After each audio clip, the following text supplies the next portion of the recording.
never mind your liver, get to Gino spot. Gino spot. Get to Gino spot. Gino spot. Have a laugh, have a giggle, and exercise your middle. Have a Gino shot.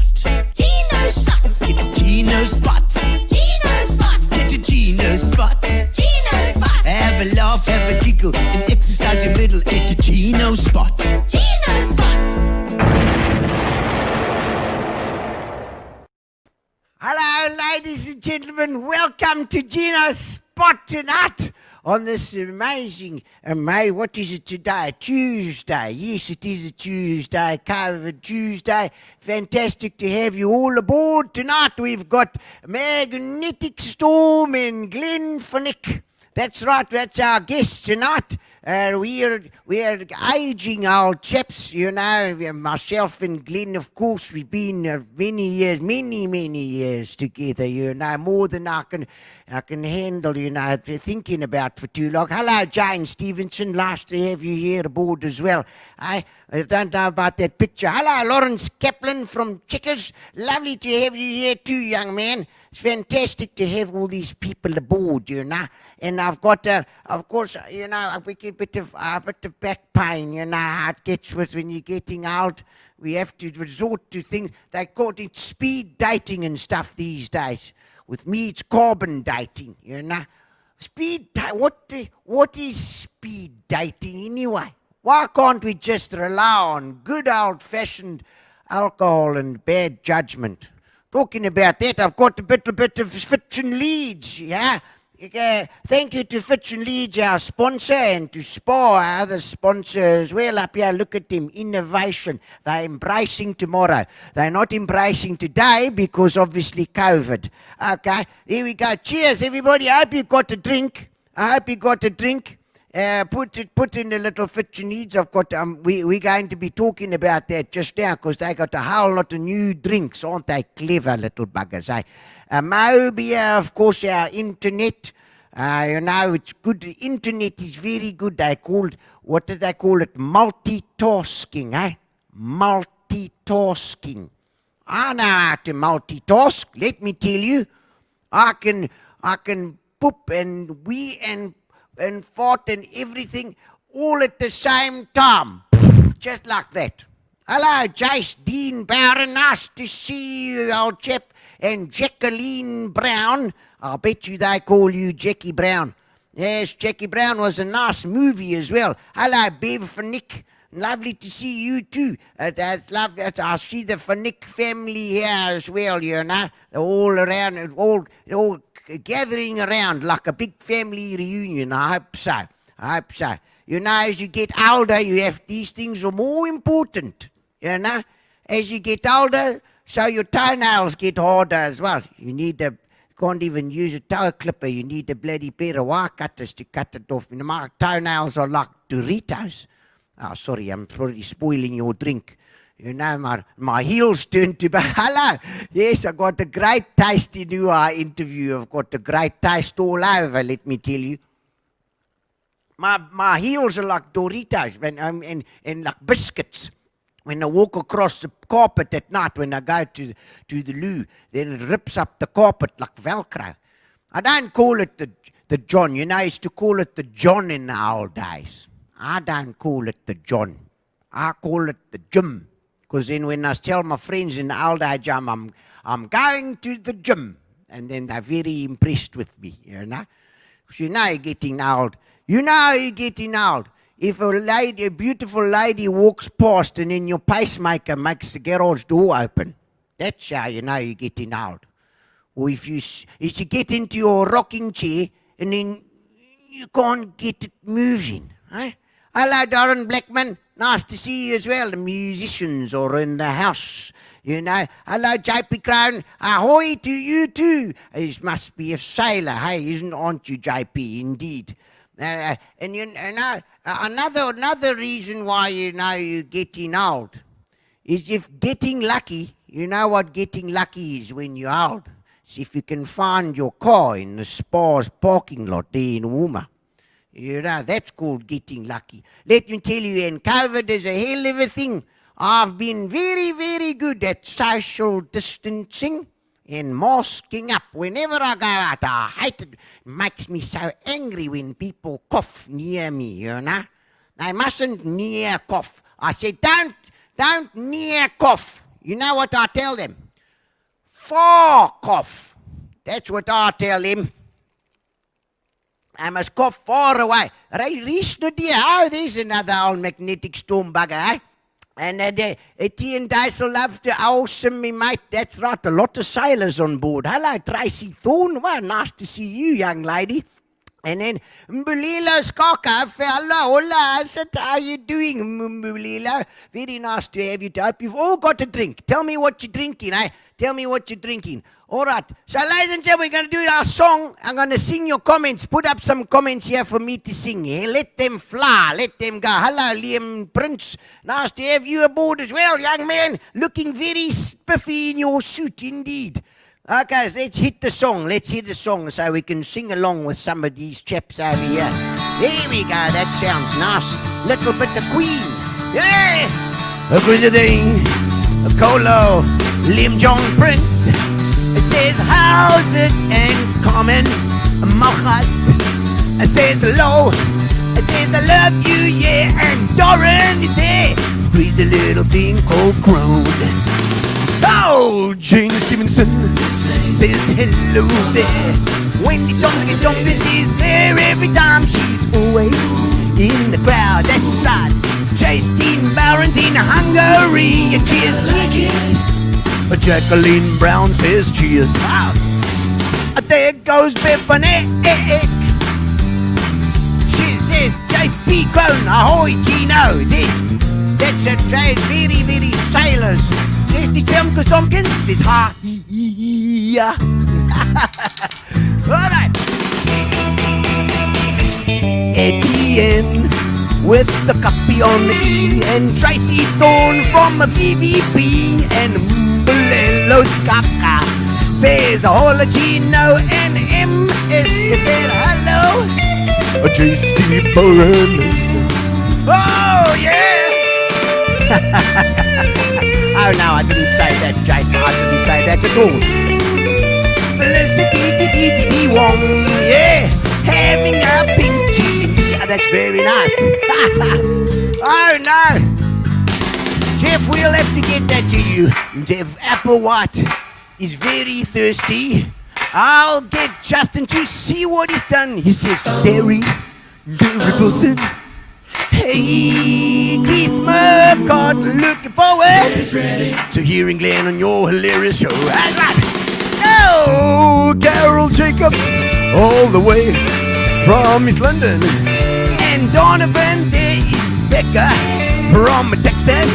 It doesn't sound like a Texan name at all. Donnie Becca, the cowboy. Crazy little thing goes out. A crazy little thing goes. Carol Jean is driving in her car. Gonna have a little crash, just watch too close here. All right, and a big shout out to Pierre Marsdorp and all the guys from Cheshire Homes in Summerstrand. They're there as well. Hello, Cheshire Homes. Pierre is part of the family, you know, and he's the only one in PE who knows more about 60s and 70s music than Jill Stewart herself. So very welcome to the Cheshire Homes, guys. I hope you're having a nice little drink and sundowners with us tonight. All good. Jeff will make a plan for you as well. Lovely, man. Ladies and gentlemen, tonight we have a number of special things on the go. The first one, Fitch and Leeds, our sponsor for so many months now. Started out right in the beginning when I was still in my kitchen, basically. They jumped on board. They saw the potential, and since then, Gino Spot's just grown from strength to strength. Been fantastic, and them and now Spa have also jumped aboard, and of course, Moby has always been helping with the internet. But Fitch and Leeds have launched a new bunch of things. So Jeff Applewhite, you'll be lucky that you waited a little for your prize because you can get some of the new drinks, which is wonderful. I'm going to get Sam Mountford on to explain what has been happening. They are expanding overseas as well, which is very interesting for us. They are PE, the marketing is PE based, and that's why I love it, because the sponsors that I have is all PE and Eastern Cape based. And so I'm going to get Samantha on. Samantha from Fitch & Leeds. Hello, Samantha. Hello, Gino. How are you? Fantastic. I love that picture of the plane. I love that plane in the background. What is it about guys? We can't. That is the best. No, it is my husband's choice. So yes, it is you a guy see. thing. I don't know. Tell him that's a winner. That's a total winner. I love that. I will do. And I see that also in the background as well. I know I'm going off topic here, but I can see your Christmas tree. My room. Like, yes, I know. I can check your Christmas tree. It's fantastic. I love it. I like it. Just got to get into the Christmas spirit, eh? No, yeah, it's like that off of it. Now, for people who don't know, Sam, what do you do at Fitch & Leeds? So I look after the international export market at Fitch & Leeds. So based in little old PE, which is great to be based here, doing international markets. Yeah, so that's my portfolio. Okay, it's fantastic, and I know that you guys have just sort of launched in the UK. So any of the UK guys out there, please tag your UK friends, and know that it's out there to support. So we have launched in the UK. We've actually launched under, so it's called the Craft Gin Club, which you basically subscribe to a Craft Gin Club, and you get sent, I think it's like £40 or something like that, and you get sent a whole box of craft gin and mixes to your house. It's got a whole lot of South African goodies inside, including Amarillo cream, and like they've got a lot of guys on board. And our tonics are actually in that box, basically going to 100,000 homes in the UK, which is fantastic. So you're looking at anything between 3 and 4 people per household that are getting access and like visuals of your brand, which is awesome. Yes, and I think the expats should support as well, because it's local. That's fantastic. Yes. So not only in the UK, look, we're currently in 25 countries globally. So 15 countries abroad, and then 10 countries in Africa. So it's been just short of a 2-year journey. So we didn't have an export division 2 years ago. So under the great guidance of our sales director, Gary De Bruin, who's based in PE as well. He is. So, he's a PE boykie. Yes, indeed. Yeah. That's what I'm so pleased to hear about. Is that it's kind of got this strong PE link, and yet going global. I mean, 25 countries. That's incredible. You know. Yeah, look, it has been a difficult journey, but we're getting there. Yeah. So Netherlands and Greece will be coming for you next year. Watch this space. In the Nederland. That's great.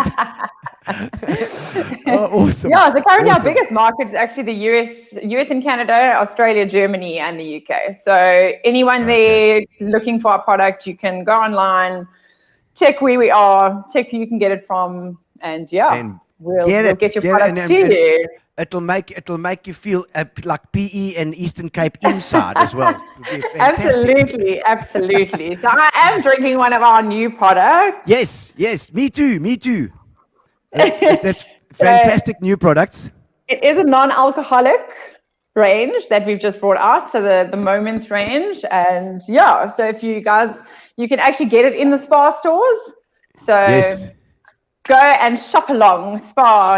Yes, indeed. No, I put this one up last night. It's the Rock Shandy, I think it's called, and that's apparently it's a South African drink. The Rock Shandy is. It is actually. Yeah, it is. It's bitters and soda, bitters lemonade. I think it is. Yeah, bitters and lemonade, and it's actually great. I put a whiskey in it, and I didn't know what it was called. I don't know what that name is called. I got a whole lot of replies there to see what it was called. One that you can use for whiskey. Sorry, I'm really advertising now. All right, there we go. So it's basically a lime and soda in a can right there for you. Lovely. Pre-mixed everything. It's awesome. Yes, well, that's the whole cool thing, is that it's like because you always you feel like a cocktail. I want a cocktail. You know, you pay like $1 million in the hotels, but then you can have it at home. Just like this. Exactly. And also in your house, you normally have like 5 different bottles to make a cocktail. Yeah, you just crack open one can and voila, you've got a whole mix ready for you. It's fantastic indeed. Okay, so they come in the Moments and the Classics. Is that right? That is correct. Yes. So the Moments range is the non-alcoholic range, and the Classics is your classic, your lime and soda and your passionade and mix. Basically. That's a mix. So you got to have something stout to put in there, but you don't have to. You can drink it without. a virgin, Absolutely. whatever it is. Oh, but thank you, Samantha. That's fantastic. One last thing. If anyone Yes. is abroad and in a country that we currently aren't in, please go to our Fitch and Leeds website. So fitchleeds.co.za. No and, just Fitch Leeds. If you scroll right down the bottom, there's a contact us. So there is an international tab where you can see what countries we are in, just to get the specific person in country. And then if your country's not there, then please drop us a message. It'll come straight to me, and then we'll get hold of you and get your favorite bespoke mixer through to you ASAP. Excellent. All those people from Iceland and Greenland and Antarctica. Let Absolutely. us know. We want those guys. Call Saint us. Helena. Where's Graham Vass? He's in Saint Helena. Oh, thank you so much, Sam. Thank you You're a very legend. much, Gino. Thanks for And of having course, me. thank you to Fitch and Leeds for our sponsorship for so long. May Yes, long may yes. it last. Absolutely, indeed. Cheers. Ching ching. Bye. All right, ciao, Sam. All right, that is Sam Mountford. Fantastic. Lovely to have her on board as well.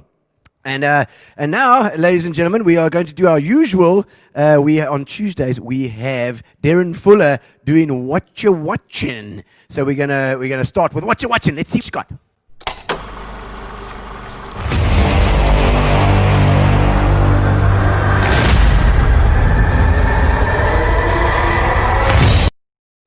Darren Fuller.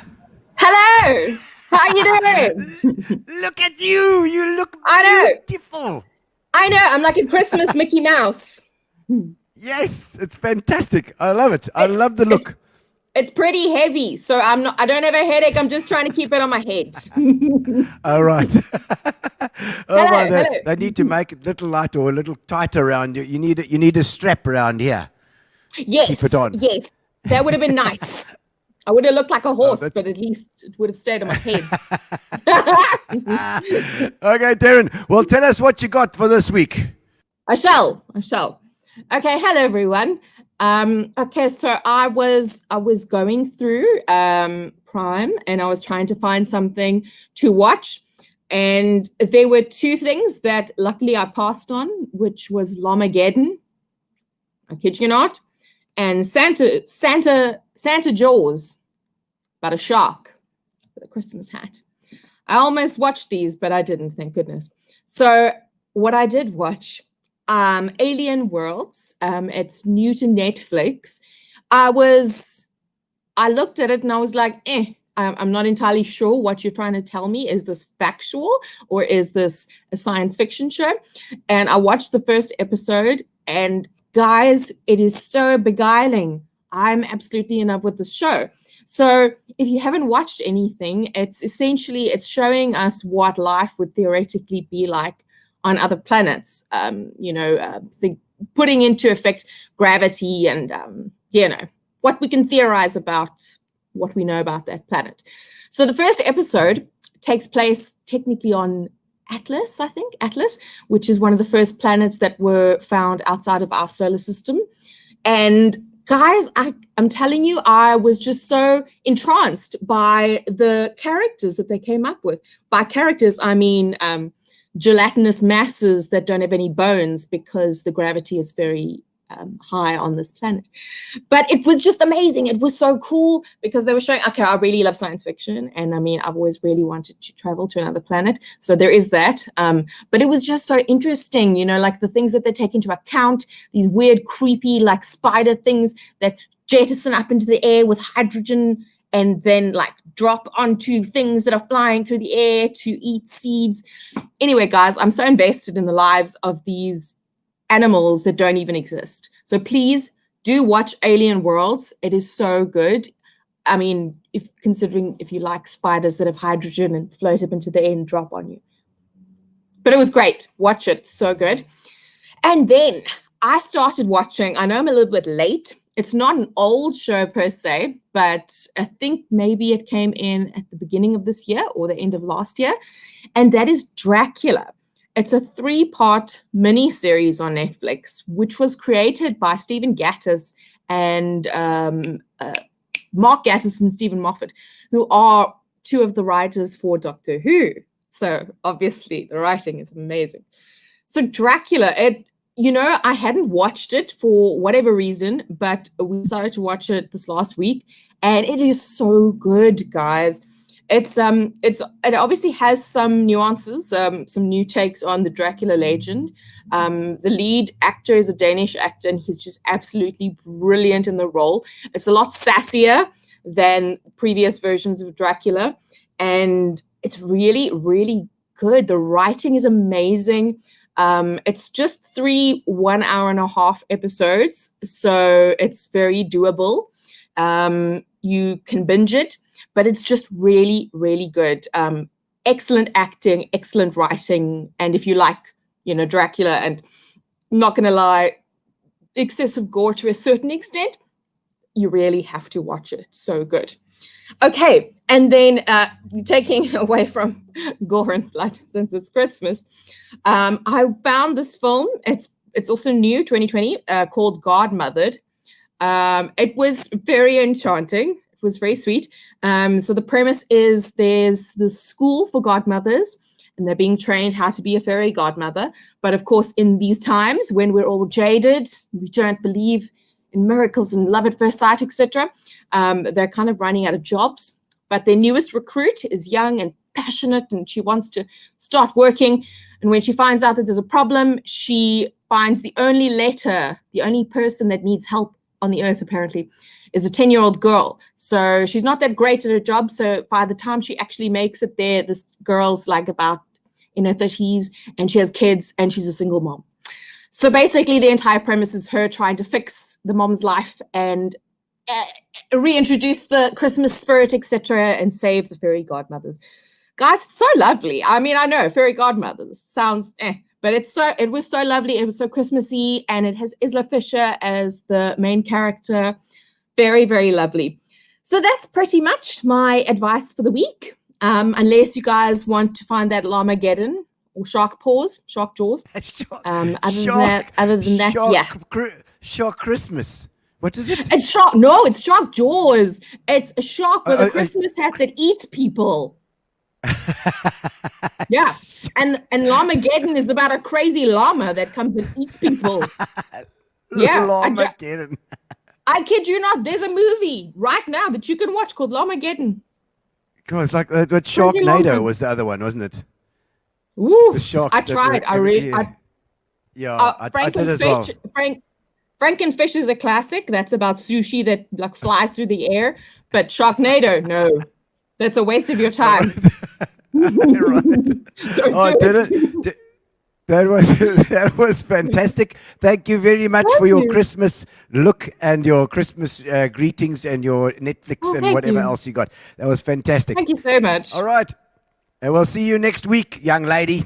All right. Yeah, ladies and gentlemen, now it is time to bring on our guest with no more wasting of time. Here we go. Mr. Glenn Finnick. We'll bring him on. No, there's nothing there. Just bring him on. My tech team. There we go. We've got the tech team's a bit slow today, Glenn. Cheers to you. Excellent. That looks lovely. What is that, Glenn? Cola tonic and lemonade. Cola tonic and lovely. You're beautiful. And lemonade together. But a double sugar hit. That's him. And with a bit of lemon added to take away the sugar. Excellent. Well, what you should have is a little bit of insulin added. I think is probably the best bet there. That might make it taste a little weird. All right. It looks like you got a lot going on behind you there. You got lots of work to do. I'm glad we could get you on with that part of the book. What is it? What is it behind you? Books, files. Yeah, it's my study, and I like things organized, so everything's labeled. Are you a little bit OCD, Glenn? Just a little bit. Are your underpants and your socks really like sorted out nicely in your cupboards perfectly, so that you never lose track of anything, color coded or anything? Not like that. They're in the same in the right drawers, but they're not color coded, so I'm not quite that bad. Okay. Neatly folded in the right drawers. Yeah. Don't you mix up the socks? I am partially colorblind, so I wouldn't be able to. All right. Both my boys are colorblind as well. They also what's it, blues and greens? It was reds and greens, eh? Red and green, yeah. red and greens. They're just no ways. So which button is that on the remote? I don't know, Dad. Something like that, yeah. That's the one. I see Graham Vass online there. PE legend and icon. Hi, Glenn. Don't let Gino bully you. Oh, I won't, Graham. Don't worry. You better. I see. See, Graham can order some of that fiction. I know where he lives, Graham. So Yes. He does. He does. No, Graham. He's if you're in Cape Town now, but if you better phone some of your where was it, Saint Helena friends to order some fish and leads, because apparently they can get it anywhere in the world now. Richard Saunders. I see he is my first boss. Were you Richard's first boss, Glenn? Apparently so, yes. Indeed. His first, I'm sure Richard was doing all sorts of things, but he was always quite industrious. Been doing, I'm sure he had a boss, but it wasn't a proper boss. So the first proper, do you like that idea of being a proper boss? I think it's highly overrated, personally. It is. It is. It is. Oh my word, Glenn van Eck! What a pleasure to have you on board. I mean, I don't even know when I met you first, Glenn, but it was certainly in the 90s, early 90s somewhere. Somewhere. And I want to know where you got that picture of me, because I actually had hair then. Oh right. Well, that's Gary's doing. Okay. You must have found it somewhere. I don't know. Gary can dig up a lot of things on the net if you need him to. He's very quick with it as well. Oh my word. But yeah, so I mean, Glenn, born and bred in PE. Did you come born in PE? Not. Yes, born, bred in PE, lived in PE Really? all my life. Yeah. School at which schools? School at Parsons Hill Primary School. Parsons Hill. Yes. Excellent. And Dyers Road. Yeah, and Dias Road. Still there. Yeah. It's still there. Those cricket fields that you used to hit a six very, very easily. They made sixes fours and fours twos. I remember that.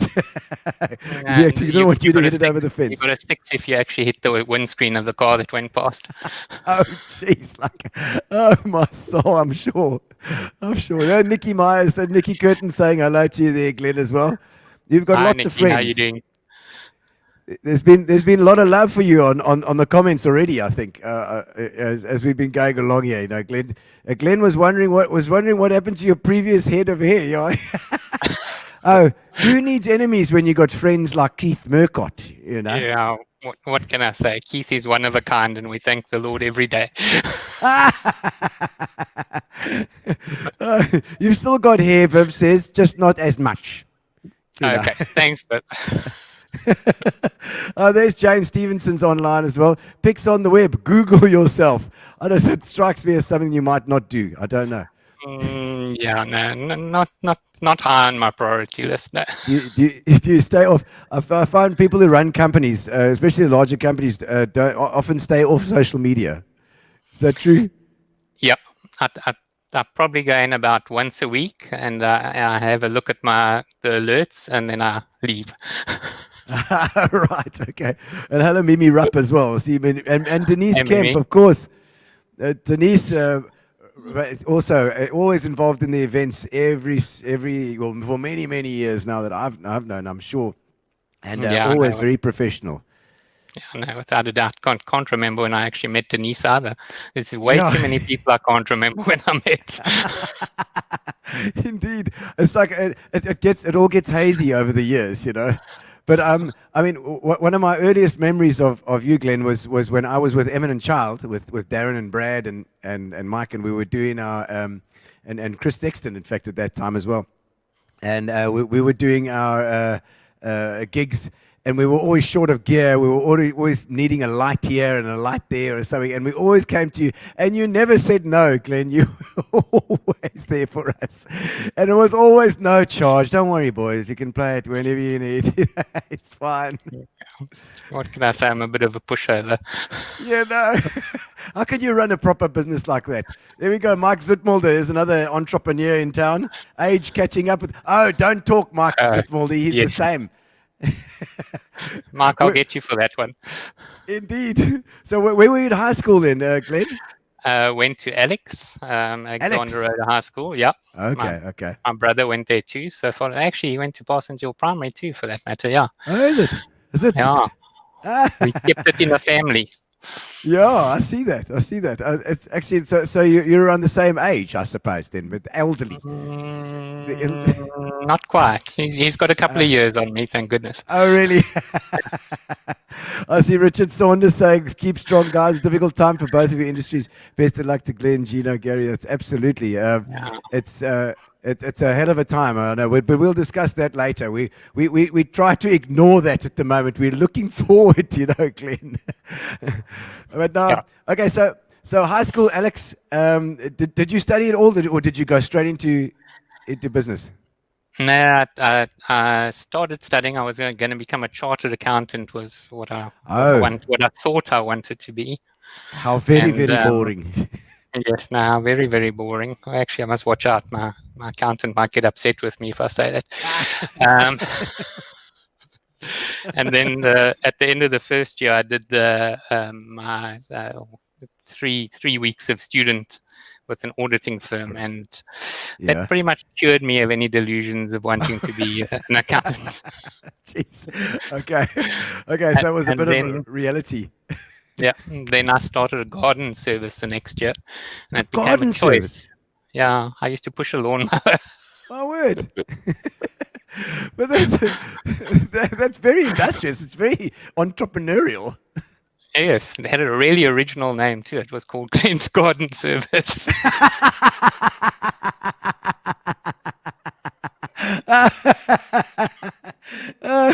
Well, like a Glen, as in, the Scottish Glen, maybe it's one of those. Nikki saying just such a generous soul. Absolutely, Glen. Cheers to that. You've always been that. And there's Reese Nodia.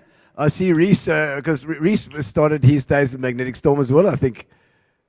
Yes, he did. I'm just trying to read the last part of his comment. I'm not quite sure. Yes, I'm literally rock, and you figuratively rock. I'm not quite sure what that means, but I'll check with him in the future. He's talking about the musicianship, I think, part of it. Oh, maybe, okay. yeah. Well, very definitely then. Yes. Oh, there we go. Jane says she's got a lawn if you need one. Jane's got a lawn there if you need one. Thanks. Oh, so you finished with the. I think you finished with lawns. There's a lawn cut at the moment. Okay, so you finished. So you got the lawns going, and then did that? Because I know that Magnetic Storm started out as DJ, wasn't it? DJ thing. Is he gone? I think my connection's not great, so you break up from my side a bit, Gino. Yeah, if we're chatting Magnetic Storm, so that actually started when I was 16. When my brother started that, and I was his to do all the set. He had to help me at that because I didn't have a driver's license. He had no choice. Right. The minute I got my driver's license at 18, that part of it was handed squarely over to me. All right, the DJ part. No, not the DJ part, the setting up part. The Sean setting was up cool part. with the DJ part. That was nice. You right. walk in and all your equipment's ready and your records there and everything, and you just play, and then you leave, and you leave this other person to come and remove it all again. I know. Isn't it crazy? But so that was that was the early days, and I'm gonna interrupt us at this time and bring on Sean because he's here, just for Somers. I brought your brother along. Glenn's there we go. Your internet. I think Glenn's internet's a little bit dodgy, but it's coming right. It's we can hear you, so it's fine, Glenn. I think he's shocked with which me one coming of you? in.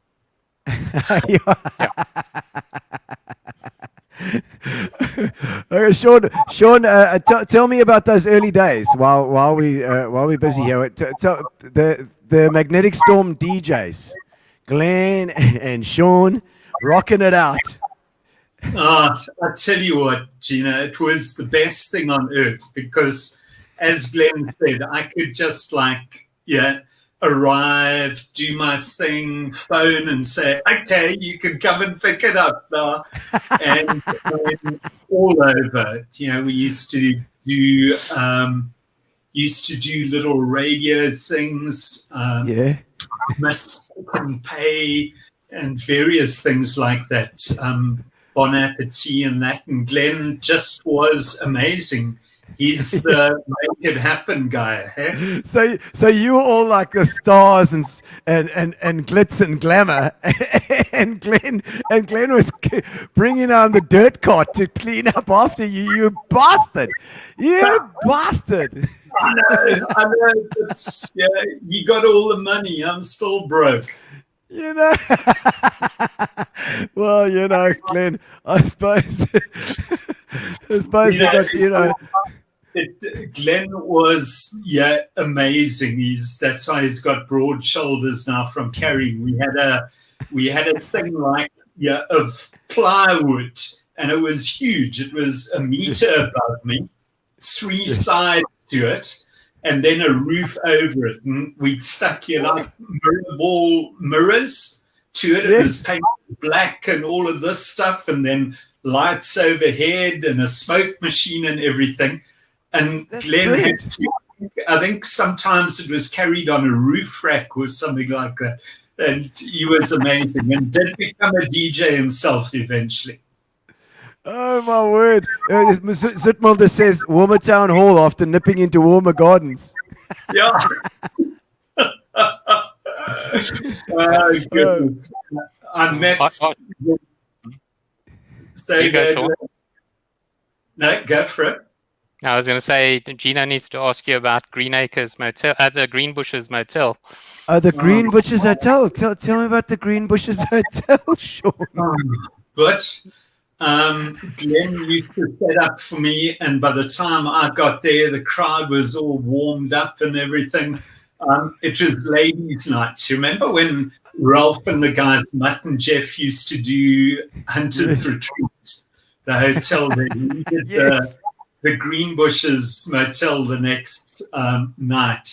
And I did it with Ken J. Larkin. You remember Ken? Yes. And we started off by passing around a 2-man can of wine, and this woman would throw it down, and eventually, I couldn't believe what they would do, especially in front of a guy like me who'd only had 5 drinks. Only 5. But now, did you two used to fight, Glenn? Not often. Not often. As youngsters, like when you were growing up. No, listen. Here's the truth, Gino. Of the two, I've got the one arm. So everyone, as we were growing up, would go, "Oh, Sean, he does so well with one arm," and this and that and the other. And Glenn, thoroughly deserving of the spotlight, didn't get as much just because of this thing.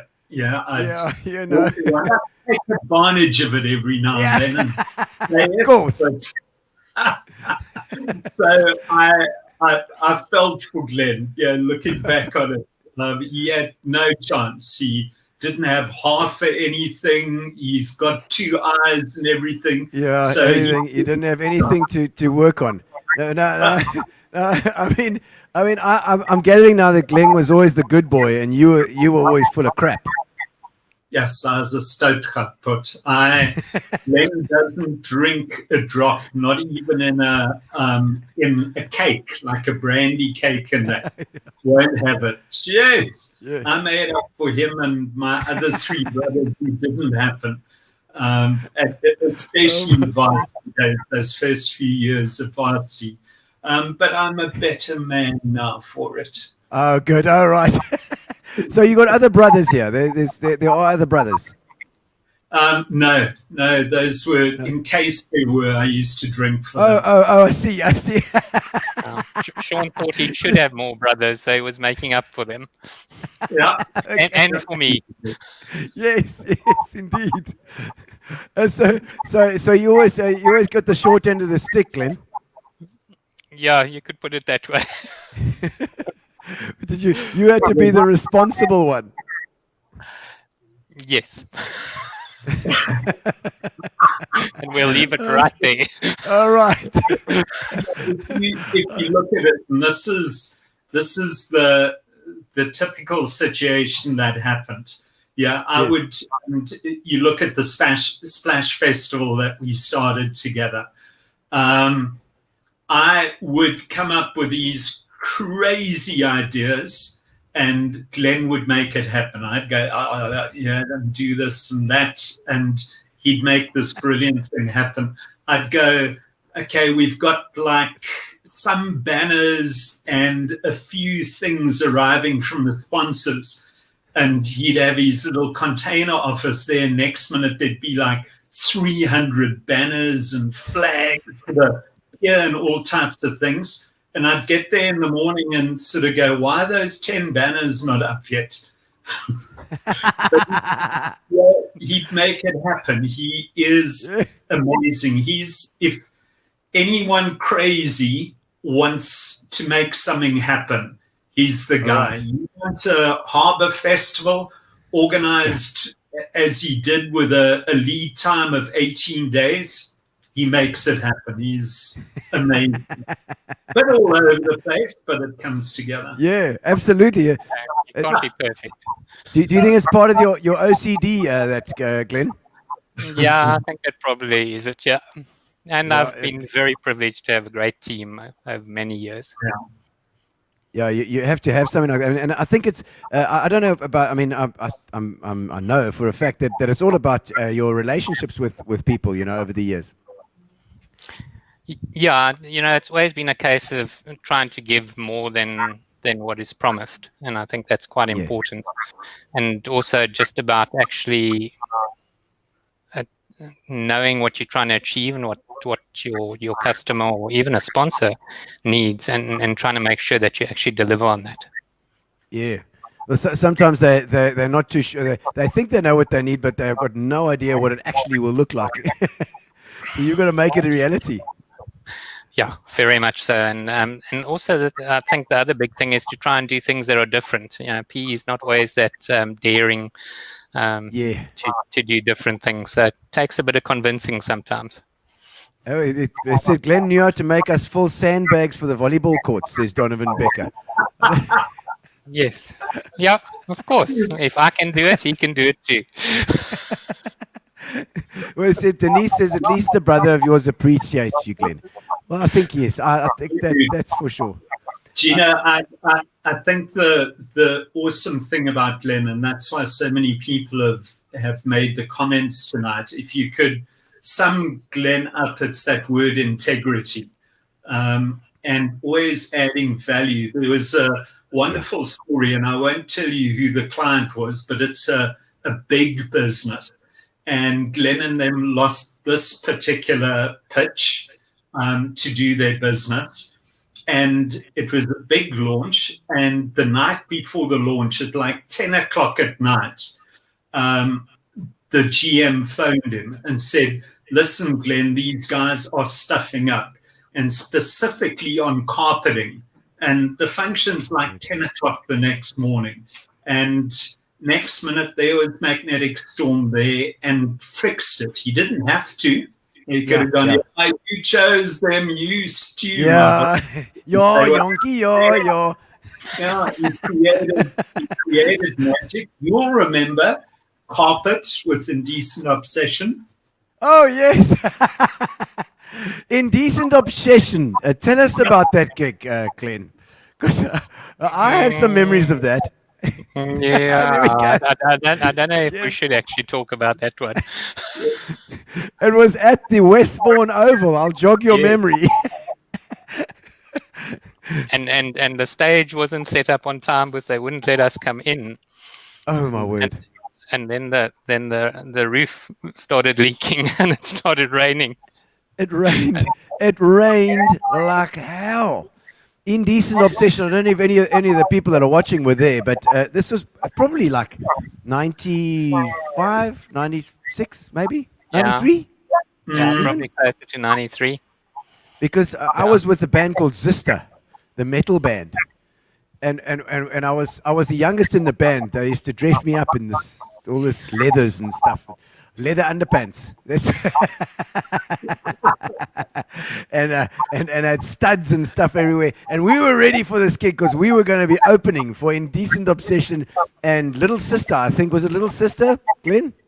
Yeah, it was Little Sister. Yeah, Little Sister was. We were There were two opening bands, and then there was Indecent Obsession.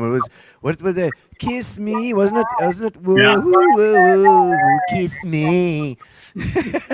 and I remember we were ready to go, and the rain came down, but like hectically. And I don't know who it was, whether it was Sean or somebody came backstage and said to us, "Listen, guys, I'm afraid you're not going on." So we were like, crap. We were ready for this gig, but we did watch it, and it was great. It sounded really good. I'm surprised that nobody got shocked. yeah. So actually, one or two did. Luckily, none of the Indecent Obsession guys. Okay, good. It's called wearing rubber shoes. Oh, my word. That was the carpet story again. Yes, right. Exactly like the business one. This metal stage or whatever it is, scaffolding, as you know, is now wet. The equipment is wet. Everything's wet. And the guys say, once again, 7 o'clock at night or something, Ati van Wyk from Big Concerts, "Glenn, we need a carpet." And an hour later is 40 meters of carpet, which now goes on the stage and makes sure that Indecent Obsession play. Obsession. What are you drinking, Have Sean? another drink there. Maybe I should have started a carpeting business. Yes, you could have done that. And so they didn't get shocked. Well, I'm very glad. And I mean, there's so many. Was that the beginning of Magnetic Storm around that time? That was the beginning of doing international concerts, yeah. So, or Okay, it was just, first one. I'm trying to remember. No, it was that was after Paul Simon, hey? Or was it before Paul Simon?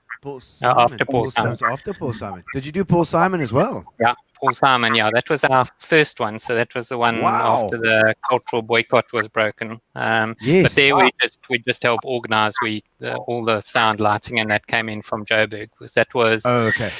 Yeah, Yes, there was. I remember. You guys pretty much rigged it. Yeah, there was 6 Pantechnicons worth of gear, and then we had to put down wood across the whole of St. George's Field to push these things on. Holy moly! I remember that so well because there was a drum workshop and they had workshops the day before, and Steve Gadd did a drum workshop, and I was there. I was like, live Steve Gadd. I mean, that's just like, choo! For me, that was just mind blowing, and that was an amazing concert. That absolutely awesome. That was. I seem to remember Rasta Rebels doing the opening. Yeah, I think it was. But I mean, we've done so many with Dr. Victor. He's just such a consummate professional, and he's just stayed relevant. People really enjoy, and he can pretty much cover the total cross section of audience. He did. It's really good to work with him. Always some local thing. I remember now it was Bomvu that opened. That was the other band that opened as well. Bomvu was Johan Reitenbach and Bryden Bolton, who's still playing bass in Cape Town. PE boys. Your memory's better than mine now. I remember that. I remember. I was working at Pop Shop at the time. I think I was a young student. Oh, was it 1990? Yeah. 89? Yeah. No, but it was a couple of years before the election. Yeah. No, I think it was about 90 thereabouts. That was amazing. It was an incredible concert. I didn't realize. So that was Magnetic Storm's first gig, first setup for a big concert like that. Yeah, for an international concert. As I say, predominantly it was actually organizing the event. Whereas a lot of the AV and that type of thing was actually was done by the predecessor to Gear House.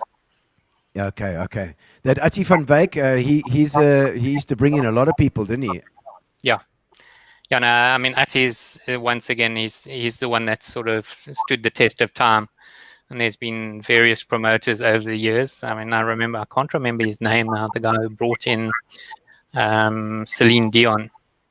I don't know if you went to the Celine Dion concert at Butch Erasmus. Yes, I did, yes. At Butch Erasmus Stadium, yeah. Was that a bit of a nightmare? Complete nightmare. Eventually he got arrested and put in jail. He owed people so much money. Oh, my soul. Oh, my goodness. Did he have Celine Dion crying in backstage? Oh, I assure you, he didn't owe them any money. It was all the South African providers who didn't get paid. Okay. Yes, actually, I remember that. I seem to remember a catering guy in Durban got stung with that one as well. Oh, yeah, he got badly stung. Ouch. Yeah. I think he actually went under because of it. Yeah. There was a catering oak. There were a couple of catering oaks, I think, actually, during that time. Gino, with the shows, and I think, due where it's due, I absolutely loved working with Glenn. It was the most seamless of any of the venues throughout South Africa. And that's why PE got many of the shows that it did. Is because of that relationship, and just what a pleasure it was down here. So the majority of those shows might not have come here, and you can put Glenn tick.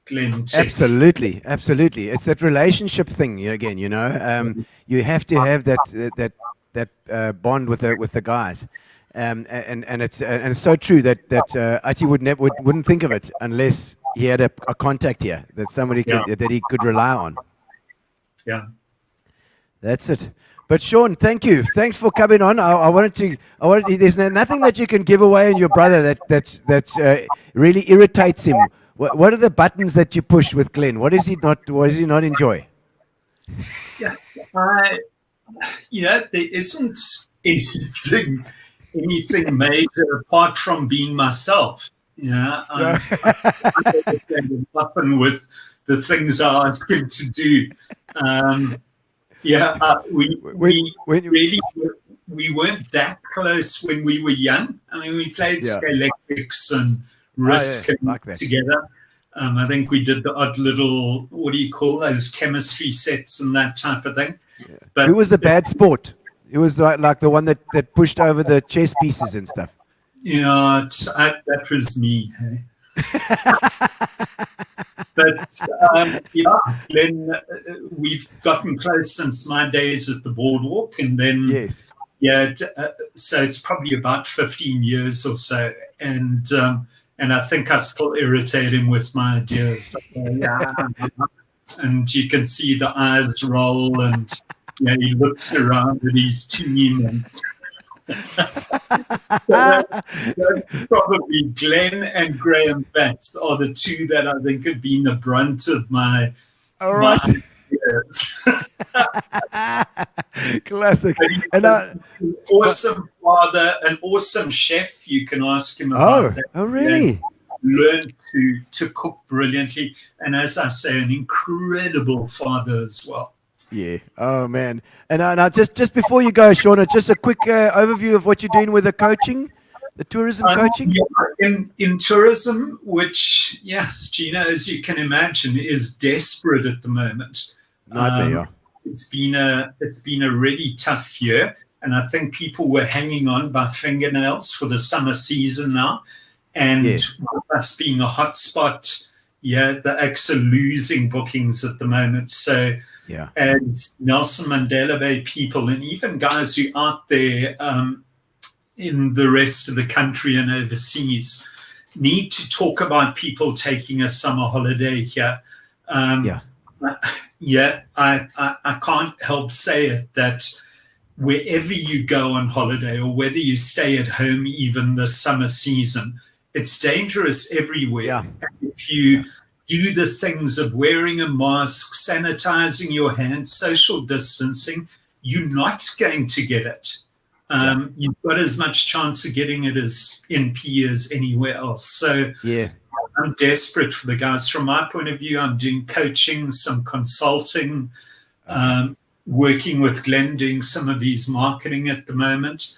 And I believe so much in this metro and doing exciting things with them. Just finished a brilliant project to look at tourism product development in our townships. So next year there's going to be some exciting stuff happening there. Well, we'll get you on again, Sean. We'll get you on and we can talk about tourism because I'm like all for PE. Go, go, go. That's at the Metro and also Eastern Cape. The Eastern Cape is just beautiful. East London, even Queenstown, Fort Beaufort. These places, they're beautiful places around. So we'll get you on again to do that, Sean. Lekker, buddy. Love you, Glenn. Okay. Ciao, man. Ciao. All right, those are brothers. I thought I'd bring your brother on just to give you, give the lowdown on when you grew up and how difficult things were, particularly with your brother, it seems. Yeah, when we used to walk to school with no shoes through the snow and all that stuff. Yes. Linda van der Westhuis, there's Queenstown. I just mentioned Queenstown, George and Linda. Hello, George and Linda from Queenstown. So I mean, it's Magstorm first gig then, first big gig. Then obviously you were doing other stuff in the meantime. So would you say 80? When did you start running Magstorm as an AV? No, not AV company, but a sound hire company. Was that? Yeah, Gino. I think I bought Magnetic Storm from Sean when I was about 24. When I got tired of pushing lawnmowers. Yes. Okay. So after that, did you make a little money out of the lawn mowing thing at least? Yeah. Oh well, it was a lot more. I made a lot more money out of that than going to university. But anyway. Yes, I'm sure. Which is why I never quite cracked the nod after that. But at one stage we were running 4 discos a night, so we would have up to 4 guys, and I mean we had. Sean used to, I don't know if you remember Peter Wise. Yes, I remember Peter stories Wise. on that. And Lance Duplessis used to DJ for us, and David Tiltman, and Darren Mann, Charles Leslie, Roy Simpson. I don't know if you remember Roy Simpson. Yes, I remember Roy with his skirt. And his skirt, the one that he got fired for.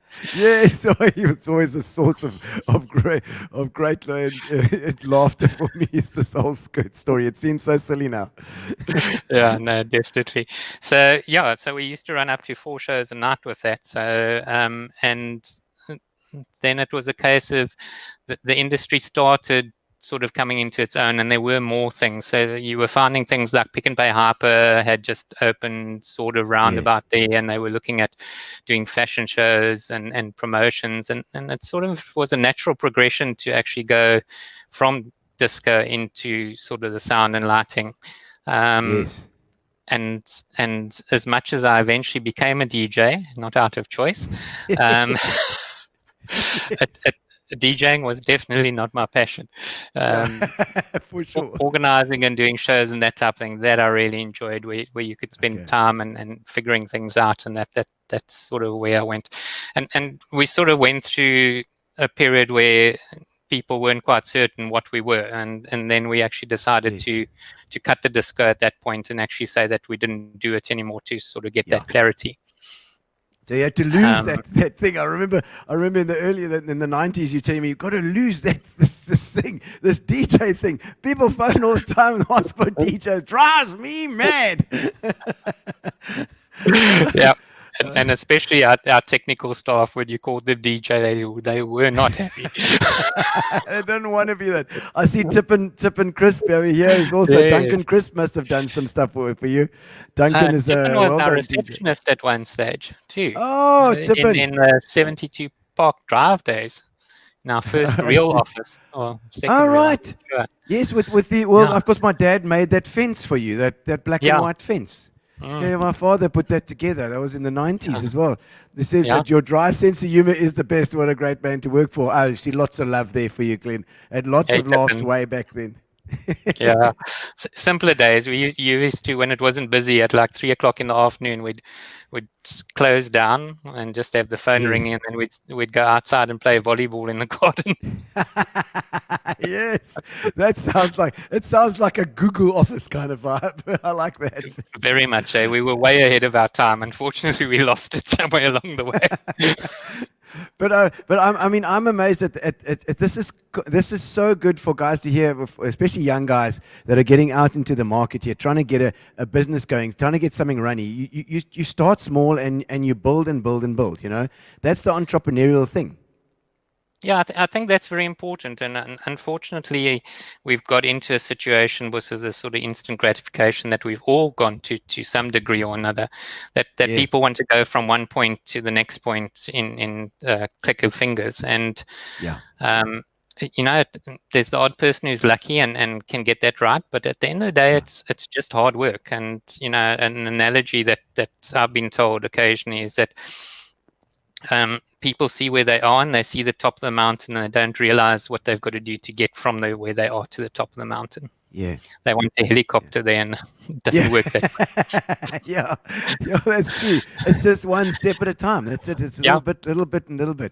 And definitely. So from lawn mowing to the DJ thing, from DJ to then hiring equipment and then doing an event in that sort of situation as well, because they're always when your client needs a little bit more, then you add that other section, and Magnetic Storm has kind of grown as the needs have changed as well, I suppose. Very much so. What we always try to do is see what a client needed and that we either couldn't do or wasn't available, and then we would sort of expand into that. And if you look at our sales and installation side, that was very much an answer to that. So we were finding that we would go to a venue and what had been installed was completely wrong for the venue. But that was because it was being installed by people who just installed equipment and never had to use it. Yes. Yes. So then it became a thing of saying, okay, well, we know what it has to do, so let us rather design something that'll do what it needs to do as opposed to what it theoretically will do. And that's where that sort of grew from. And then even with repair, not that we do much of that anymore, but everything's just take out a board, throw it away and put another one in now. Yes, these days, Yeah.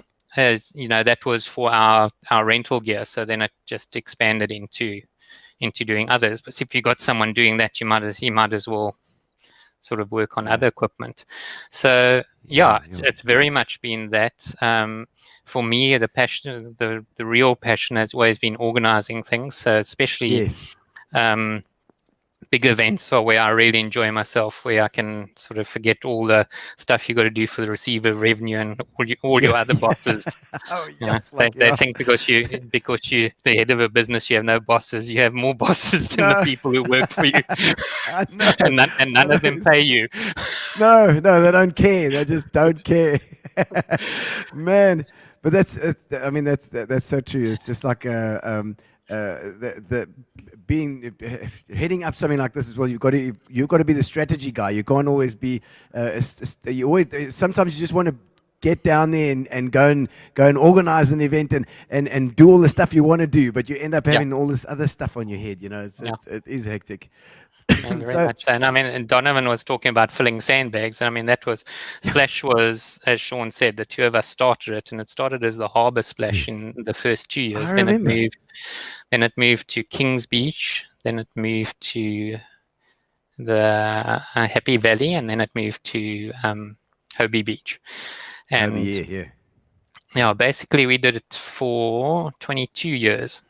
Wow. And that was a really difficult one when we lost that, and that went to someone else, and that was like a baby. You started it, I suppose. Yeah. It was a baby, and we knew what it was there to achieve, which was to give tourists something to do when they came over Easter. The whole idea was to lengthen our tourism season from just December to include the Easter school holidays. Okay. And and in the process, then people within PE also got to have entertainment. So locals got to have it too. But the primary idea was for tourists. And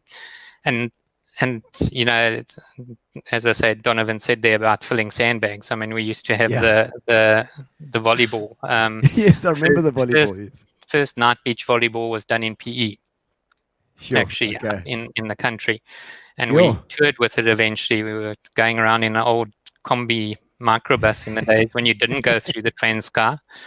And we went to Durban. So you had to drive from PE up via Bloem basically back down to Durban. Yeah, no. And in those days we used telegraph poles to put up the lights, so that was interesting. So you dug this into the sea sand, and then you tried to climb up this pole without too much of an angle, because it would fall over if you did. Jeez. Health and safety. What's that? Yeah, exactly.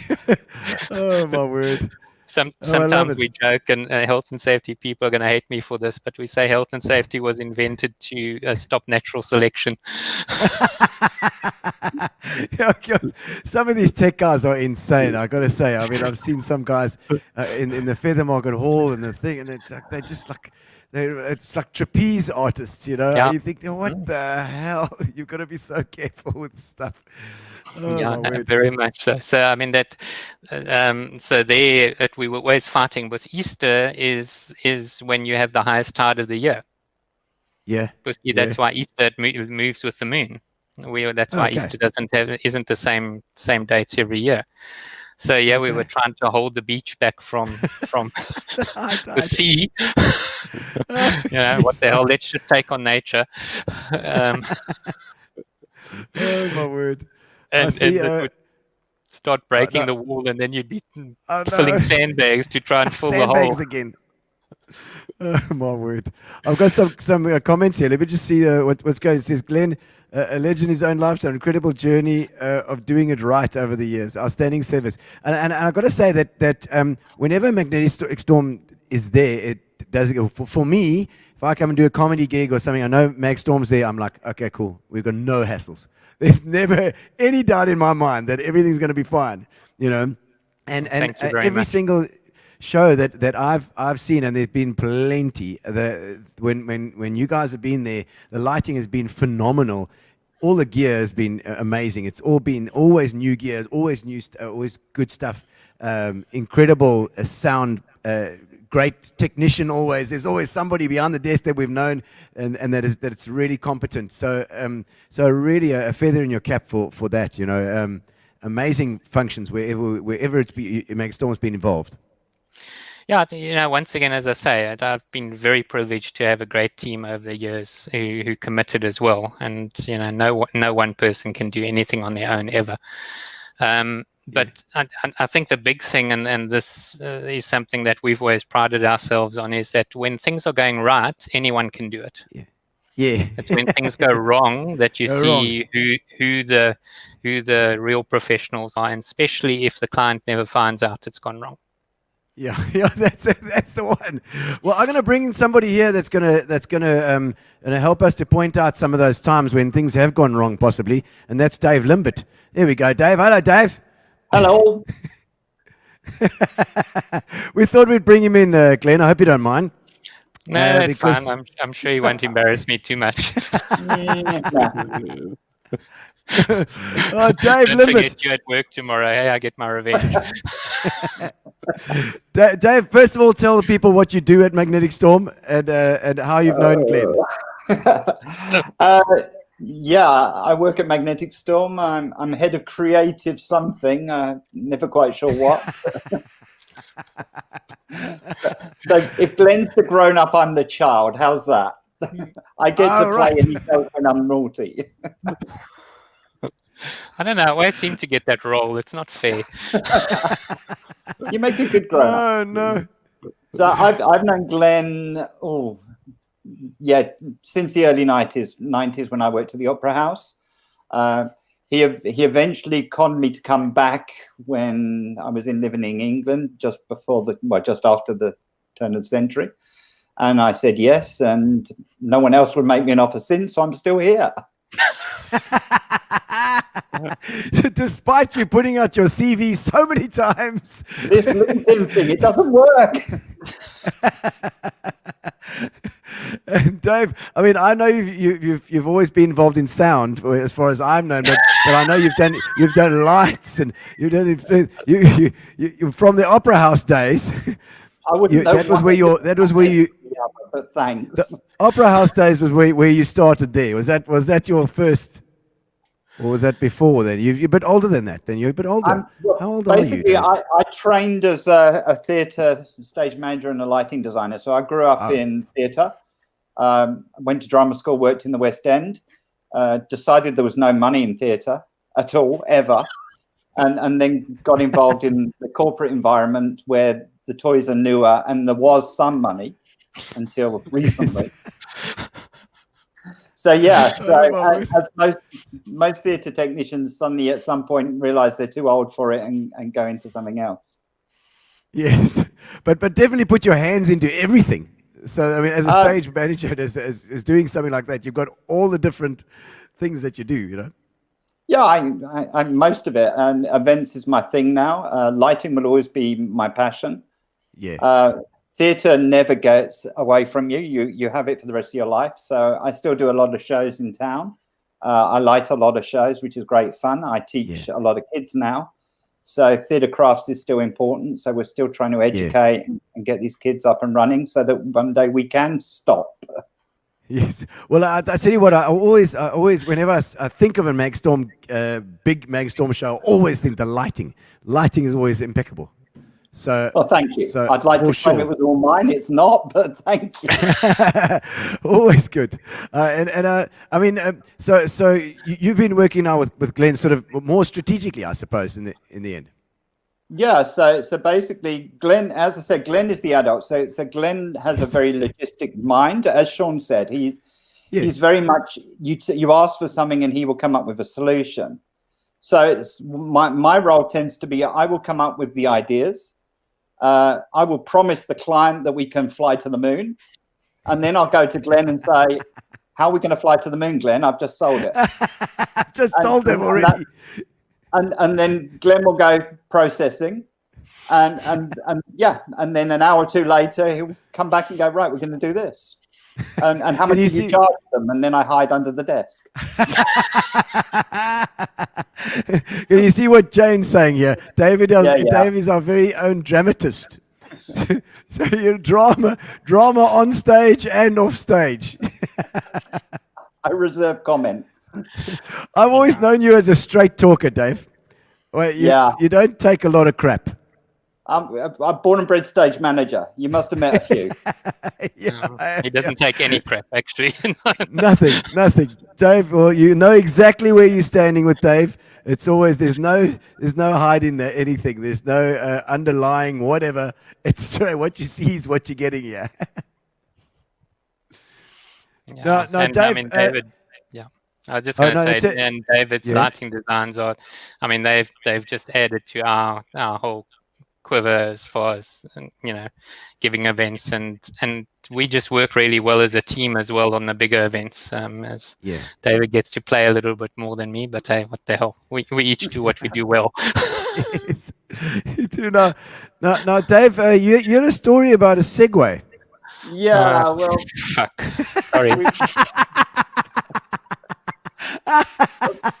There are so many good stories to tell about Glenn, but there are a few things that we talk about events not going well, and yes, you know, the usual. There's a lot of times we're the swan, so above it's very graceful, and below the legs are paddling like crazy. But we're doing a large family day for a well-known motor manufacturer, and there's about 37,000 people invited to their plant. Jeez. 37,000. Yeah. And we have to feed them all. We have to entertain them all. And it's going to be a whole day. Now, we've been in meetings for about 6 months, 3 days a week. There's a whole committee that meet every week. We're all part of it. Yeah. And about a week before this event, I have a family emergency and I have to go over to England. So now I leave everything with Glenn because we've been working together the whole way through. It's not just a one-man team. So I leave everything with Glenn. So now the day of the event comes, and obviously I'm touching base with people I know there, and I'm hearing the event's going well, and I'm seeing pictures, and I'm going, okay, cool. And then suddenly I see a picture of Glenn on the floor, covered in blood and grazes and straw and grass. So what I eventually find out is that now we always have golf carts at these big events to get to and from places quickly, or on quad bikes or something like this. Yeah. But Glenn had decided that, it's a bit cumbersome on one of these. There's a lot of people. So he got himself a Segway.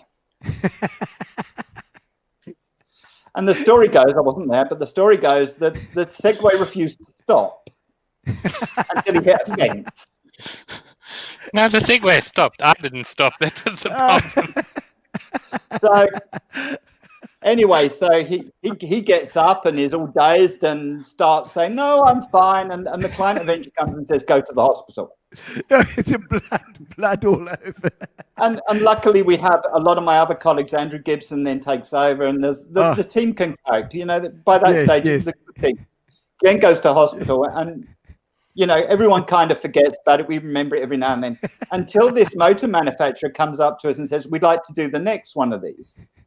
And their words literally were, "Can you please give me a quote? And please remind Glenn no Segways."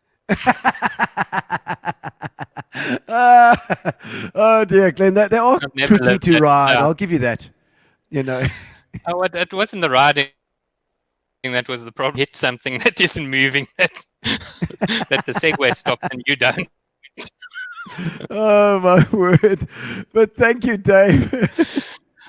Thanks, man. I mean, going forward, you could both answer this as well. I mean, I know you've got Glenn Myberg as well. You've got this Maggio that you guys do as well, part of the company. Is that right? Well, Glenn's frozen, so I'll talk. Yes, you can talk then. Okay, Amagio Productions is our sister company. So Glenn runs the show. Glenn provides camera, video editing, studios. We're working very closely hand in hand at the moment with our pop-up studio and also our mag streaming services. So as with you, we've had to move online. Yes. A lot of our clients are looking for solutions where they can carry on almost as normal, but an online platform. So that's where we've kind of developed. So we've got a lot more online services, a lot more professional camera and editing services. So that's kind of where the forward thinking is. Hybrid events is obviously the way to go now. So small groups, but then sharing with a lot of other people. It again opens up more opportunities. We can now talk to the world rather than just PE. So that's where we are. As I say, Maggio works hand in hand with us on that. And hopefully, fingers crossed, that side of the business will grow and the rest of the events will then come back and we can do both. I think it definitely will, because I mean, I don't know what you think, Glenn, but going forward, this has become part of what we do. Yeah, I've said, and I've written an article on it too, is this hybrid events are the future. We can't go back. That's like putting the genie back in the bottle. So if you want to be a serious event organizer or run a serious event, you're going to have a hybrid component to the event.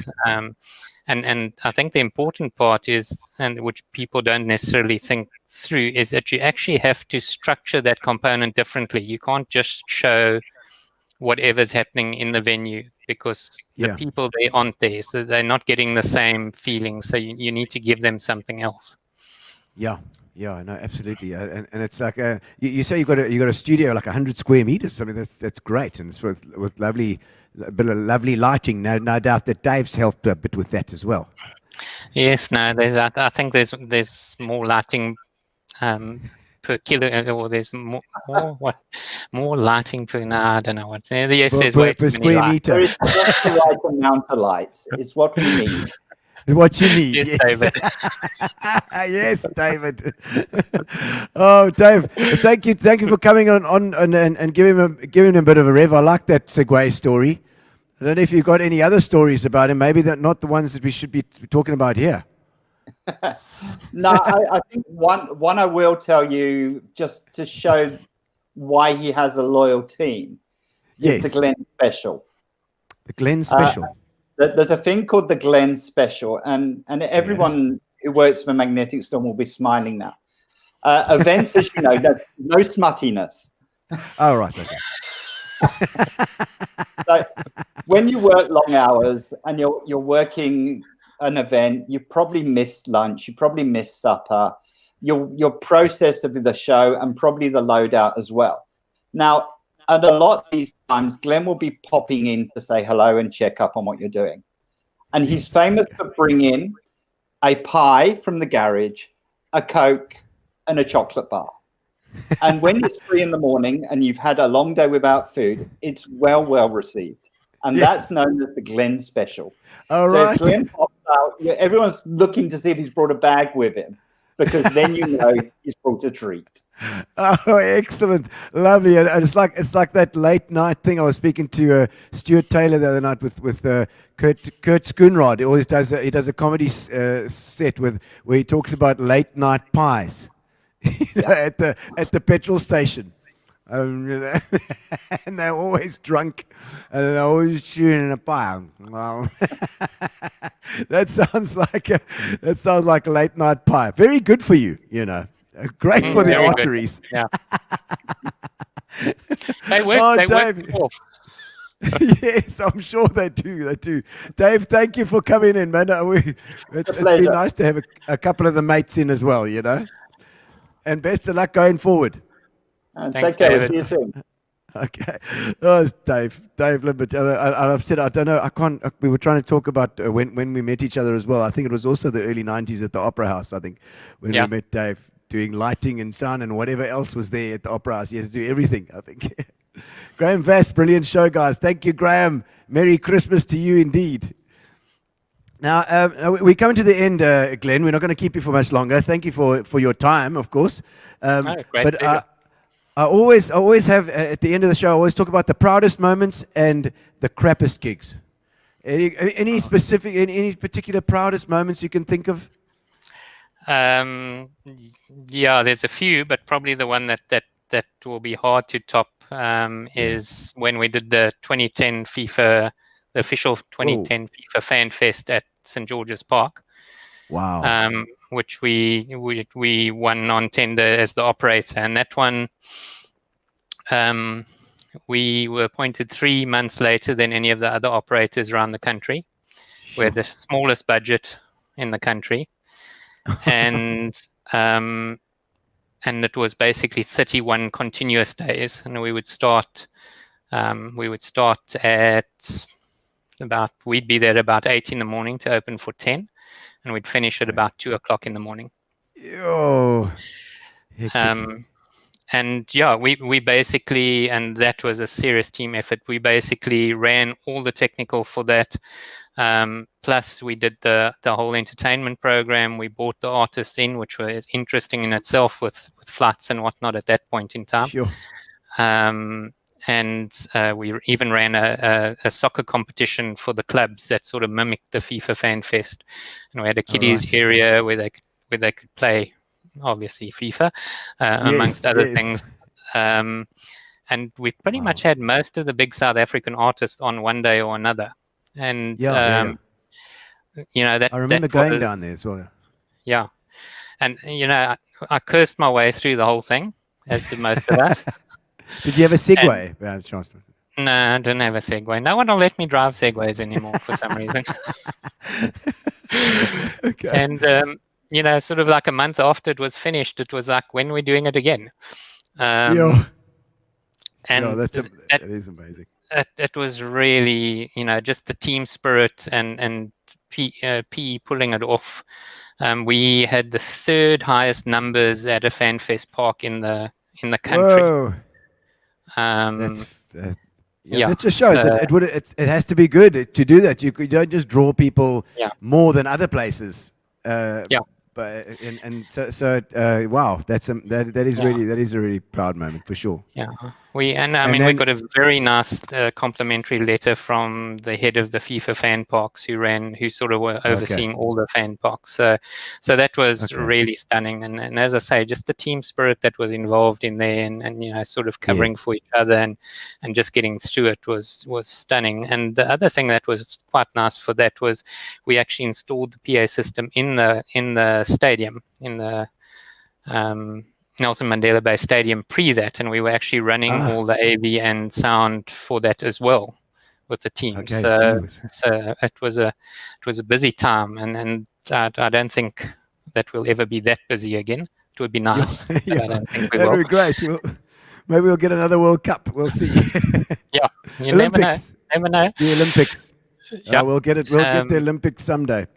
Yeah, and just something else that was really nice on a concert level is one of the concerts that we did for Bryan Adams, which was at St. George's Park, and it was just such a nice feeling from it. Is he's such a down to earth person. That's amazing.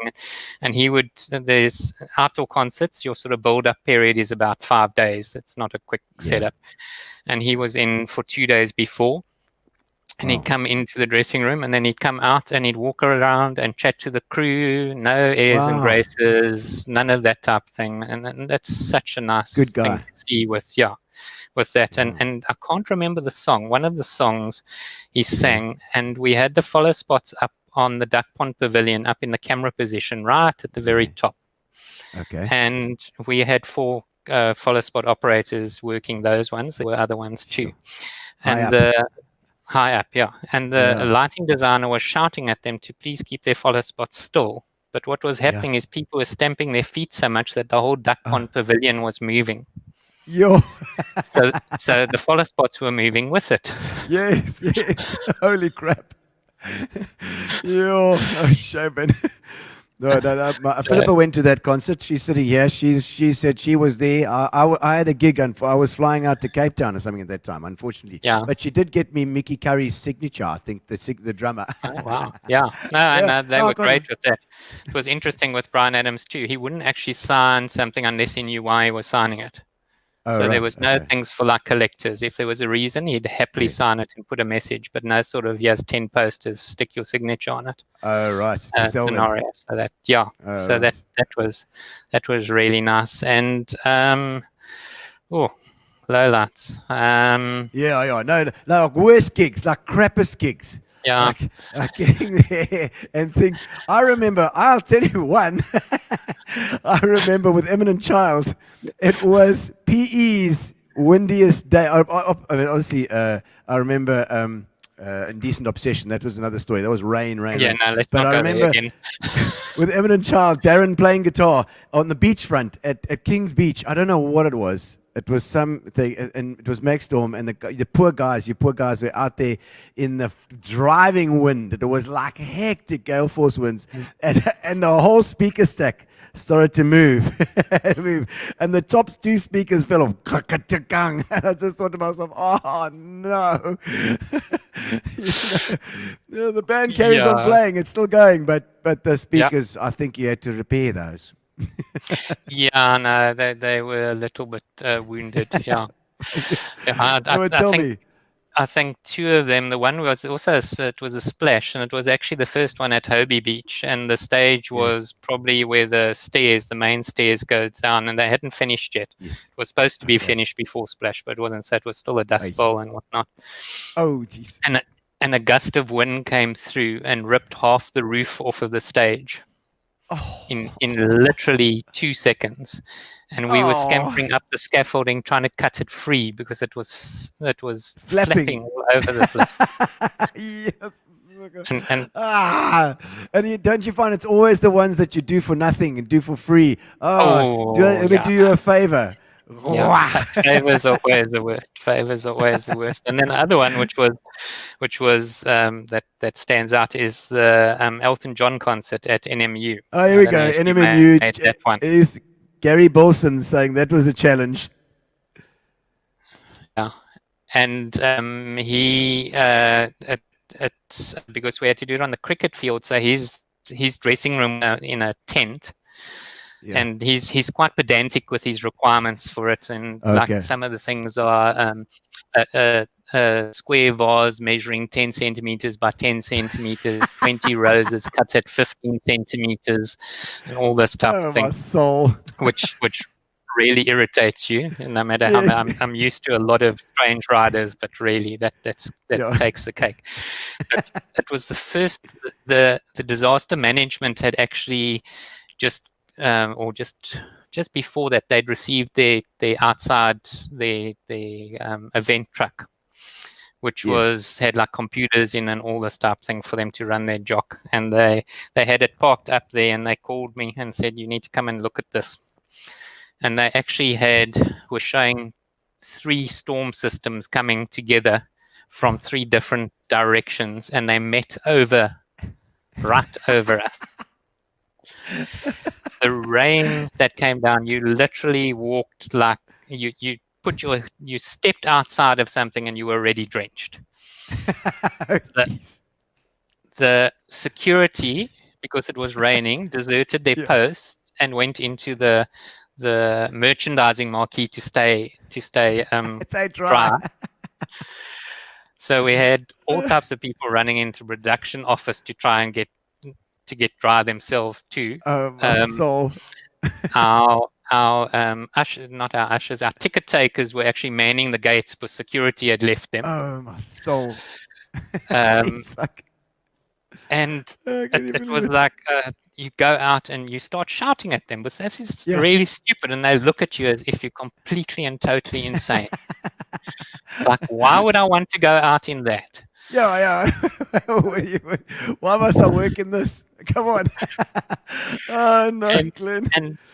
And also, though, just to show what a professional Elton was for all of these other idiosyncrasies, is that there was water coming in on stage and actually landing on the piano, some of it. And he's entitled to, based on his contract, he's entitled to stop the concert at that point in time, at any point. And he carried on. He did his full show. Holy moly. There you go. Kevin's saying Elton just played on. Yeah, and they just carried on. And that just reminds me, and it's not a bad one, of Brian Adams too. And sorry if I harp on him. It was done at NMU. And he actually had food poisoning. Oh, geez. And he was adamant he was going to do the show. We actually had buckets on either side of the stage for him to be able to vomit into. And a car parked outside with the engine running and the doors open. And he finished that whole show. Oh, my soul. Oh, that's brilliant. You know, that says a lot about the guys, eh? I mean, it's incredible. It's incredible. But Glenn, thank you. Yes, I've got one. Just obviously, last thing before we go is just looking forward. 2021.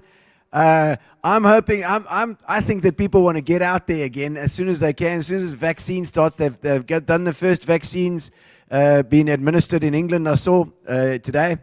Yeah, I see that.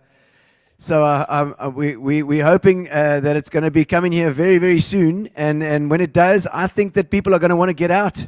So we're hoping for a bumper 2021. Yeah, I don't want to get hopes up too much. I don't realistically think we're going to get much before the second half of the year. I don't think South Africa's high on the list of you're right. of vaccine recipients. Well, they're making it here, Glenn. They're making it here next to Cadbury's there. Maybe we need to chat to some guys about hijacking then. But oops, sorry, did I say that? But it's the one thing. There's so many articles been written, and I've been in so many conversations where the one thing that's certain is people still want to meet with people. As much as we have technology and we can do things now, and you don't have to travel as much, and there's lots of good things that have come of it. But people still want to be with people. Even us talking now, it's nice and it's better than nothing. Yes. But and Dave Opperman's here as well to say hello to. Oh, okay. Hello, David. How are you doing? It's just no substitute. It can add to it, but it cannot substitute for it.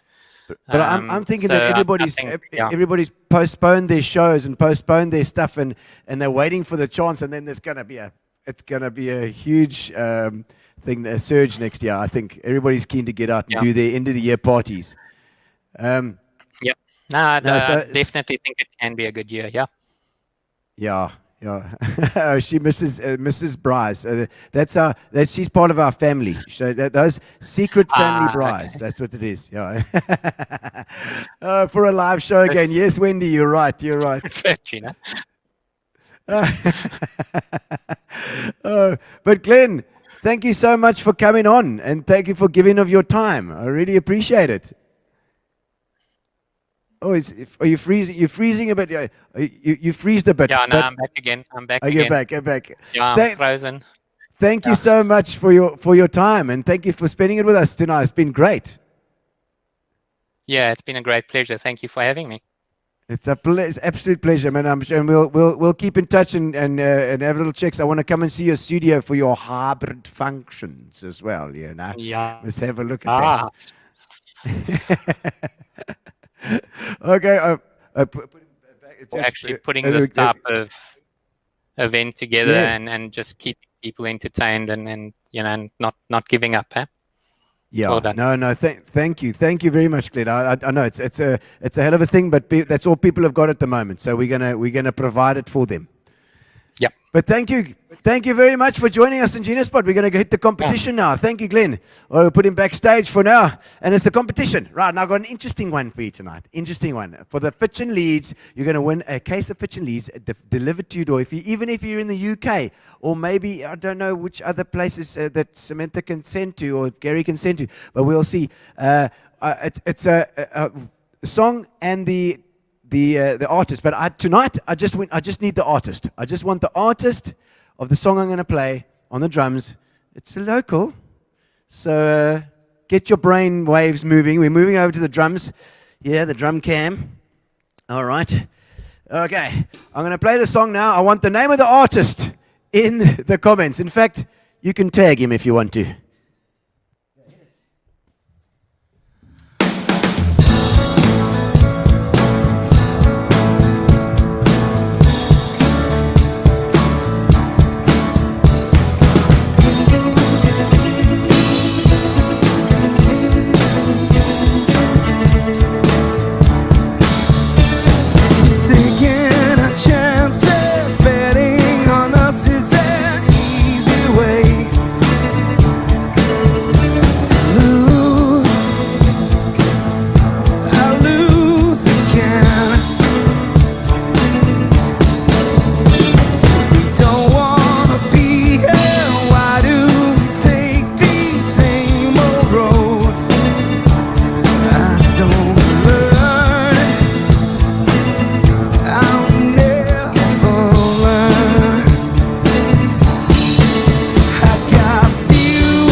That's all right.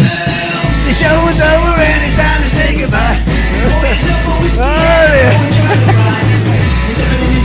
Money enough for me, so get out of cyberspace and see your family. And when you got a home to go to. Thank you very much, ladies and gentlemen. Thank you to Glenn Van Eyck, our guest. And we got a winner. Carol Jacobs. I see Carol. Carol Jacobs, I see she's got it.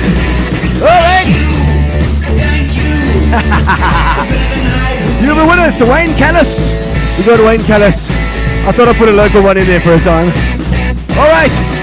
Thank you to Glenn Van Eyck. Thank you to Sean. And thank you to Dave Lemon for coming on board. And thank you to all of you for joining us. Thank you to Fitch and Leeds. Thank you to Spa and Namibia. And we'll see you on Saturday. On Saturday night, 6:30, Gino's spot. We'll see you there.